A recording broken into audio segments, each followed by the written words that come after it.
with him. But the Regents, the California Regents, approving UCLA's move to the Big Ten. But there are some conditions. The decision will be that UCLA will have to increase its expected investment in student-athlete resources to help with all the things of kids doing this and that, spending more time, travel, whatever. It should be doing that anyway. But also, they will be giving California a subsidy between $2 million and $10 million a year annual. I thought there was a one-time deal annually. And I even sent a text to Ben Bolch, who was in Maryland. By the way, so worried about travel, the UCLA men's basketball team's in Maryland last night. It was a nice win. But they're going to have to pay Cal based on $2 to $10 million based on the Pac-12 and their television deal. Maybe UCLA is going to get $35 million more compared to the new deal. And maybe there's a percentage there. We'll ask John about that, how they came up with $2 to $10 million.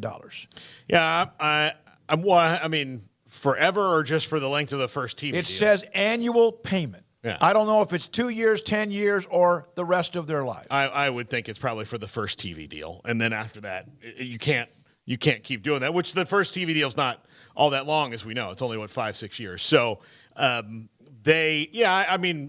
that's nothing really overall. And all of it was posturing. And, I guess good for Berkeley to get, a little bit of extra money on the back end. But their own report that the system did showed that USC leaving was much more detrimental to Cal than UCLA leaving. They'll lose more money doing that, but they can't do anything about USC because USC is not in that system. They're a private school. Yeah, I mean, I'm glad this big nothing burger is over. I mean, as far as I never thought that they were going to prevent UCLA from really leaving. I mean, I know that guys like Wilner really stoked the flames and that there was a possibility, TJ tried to throw out there the scenarios in which there is, a pathway for them to be able to shut this down. But I never really thought in any way, shape, or form that they would be the big roadblock to all of this change occurring. Certainly could have disrupted it quite a bit. USC would have had to have found another tag partner, which I think they probably would have found somebody more than willing in the Northwest. It wouldn't have been that hard. I do think, too, the Big Ten could have just said, okay, well, if you're going to screw us over with this one school, then we'll just take a couple more and really shatter your TV deal, and then what are you getting? Yep. And you get nothing. You can have UCLA. You get nothing, though. You get no subsidy, no handout, no nothing. So I don't think that they were really in a winning position to begin with. But, they had to do their little grandstanding, and Gavin Newsom had to go out there and flash his pearly whites and, had to get some, goodwill, and they had to go through the whole political part of this. And now that that's over and we can get down to business, USC is going to the Big Ten. And I think that's what most people who listen to our show are probably most interested in, is the fact that, okay, that chapter can now begin. I guess good for Cal that they're going to get some change to be subsidized and help offset the losses. That's whatever to me, but I'm glad that UCLA now has the pathway clear. I'm not sure how them in the Big Ten actually looks. I see all the reasons why it's going to be a massive success. I see all the reasons why people think that could wear a little bit, having team from LA traveling all over the country and across the entire country in some cases.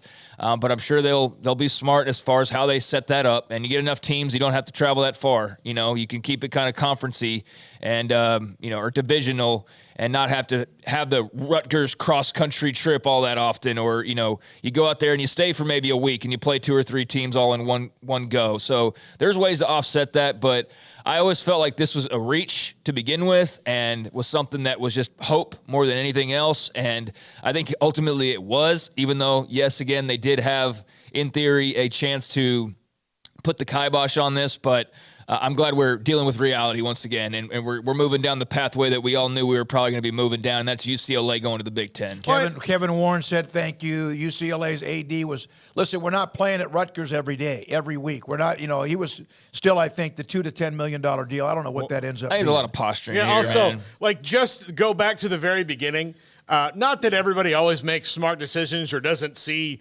potholes in front of them, but would UCLA have even done it if they thought that the university system would get in their way? No. Like, it wouldn't even have been like, it would have been a non-starter. Or maybe it's one of those things that you do feel like they're going to, I mean, it's Cal you're dealing Yeah. with here. I mean, it's Berkeley. So, I mean, you probably had to have figured, knowing those people as well as you do, that there would be some sort of objection or you'd have to pay some tax on the way out. But I think it's one of those things where you do it and then you worry about the consequences later. You All know, right. Matt, more so than not starting at all, you really give yourself absolutely no shot to do it. Like, oh, well, if they fight back, we're not going to, so let's just do it. Let's get burned and then, pay our poll or pay our tax and move on along. And that's basically what they're doing. So let's get to some more